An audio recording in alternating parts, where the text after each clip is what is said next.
രാഷ്ട്രീയത്തിൽ ഇപ്പം എന്തായാലും ഒരു സീറ്റ് വേണമെന്നുള്ളൊരു ആഗ്രഹമുണ്ട്. അത് കാര്യത്തിൽ തുറന്നു പറയുകയും ചെയ്തു ക്ഷണം. എന്താണ് ഈ രാഷ്ട്രീയത്തിൽ അൾട്ടിമേറ്റ് ആയിട്ട് എന്ത് ചെയ്യണം, എന്താണ് ഒരു ലക്ഷ്യം ഉണ്ടാവുമല്ലോ? ആരെങ്കിലും രാഷ്ട്രീയത്തിൽ വന്നിട്ട് പറയുന്ന എനിക്കൊന്നും വേണ്ട എന്ന് പറയുന്നത് അത് ആദ്യം ഒരു വലിയ കള്ളനാണ്, അല്ലെങ്കിൽ കള്ളത്തി ഞാൻ പറയും.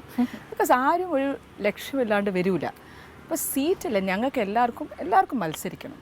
ഏതെങ്കിലും ഒരു ദിവസം മത്സരിച്ചാലേ നമ്മൾക്ക് എന്തെങ്കിലും ജനങ്ങൾക്ക് വേണ്ടി ചെയ്യാൻ പറ്റുള്ളൂ.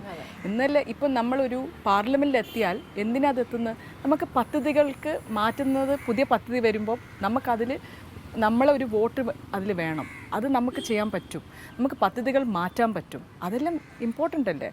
അപ്പം ആ ഇതിലാണ് എല്ലാവരും രാഷ്ട്രീയത്തിൽ കയറുന്നത്. എനിക്ക് എന്തുകൊണ്ടാണ് ഞാൻ സോയ ചാരിറ്റബിൾ ട്രസ്റ്റ് തുടങ്ങിയെന്ന് പറഞ്ഞാൽ ജനങ്ങൾക്ക് വേണ്ടിയിട്ടാണ് ഞാൻ രാഷ്ട്രീയത്തിൽ കയറിയത്. ജനങ്ങളെ എങ്ങനെ എനിക്ക് സഹായിക്കാൻ പറ്റും.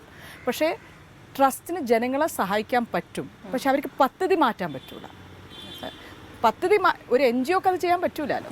പദ്ധതി പോളിസീസ് പുതിയത് കൊണ്ടുവരണമെങ്കിൽ അത് മാറ്റണമെങ്കിൽ നിങ്ങൾക്ക് ഒന്നിക്ക് പാർലമെൻറ്റ് ഉണ്ടാവും, അല്ലെങ്കിൽ അസംബ്ലിയിൽ ഉണ്ടാവണം, അല്ലെങ്കിൽ നിങ്ങൾക്ക് ഒന്നും ചെയ്യാൻ പറ്റും. നിങ്ങൾക്ക് ഒരു അധികാരം ഇല്ലല്ലോ.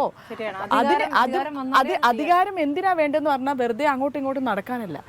ഇപ്പം സ്ത്രീകൾ ഒരു പദ്ധതി നമുക്കതിൽ ഇൻവോൾവ് ആവാം, നമുക്ക് കൊണ്ടുവരാൻ പറ്റും. മനസ്സിലായില്ലേ?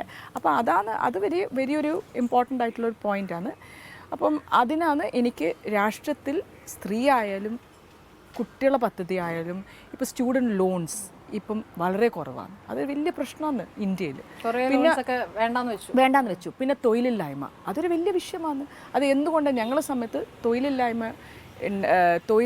ഇൻഫ്ലേഷൻ ഉണ്ടായാലും തൊഴിലില്ലായ്മ ഉണ്ടായിട്ടില്ല. തൊഴിലുണ്ടായിരുന്നു. ഇപ്പോൾ 3 ആൾക്ക് തൊഴിലുണ്ടായിരുന്നു. അപ്പം അങ്ങനത്തെ കാര്യങ്ങളിലെല്ലാം നമുക്ക് ഒന്നും കൂടി ഇൻട്രസ്റ്റ് എടുത്തിട്ട് ഞങ്ങൾക്ക് അതിനെപ്പറ്റി സംസാരിക്കാൻ പറ്റും. നമുക്ക് ആ കാര്യങ്ങൾ അതിൽ നമുക്ക് പങ്കെടുക്കാൻ പറ്റും. അതൊരു ഇമ്പോർട്ടൻ്റ് ആയിട്ട്.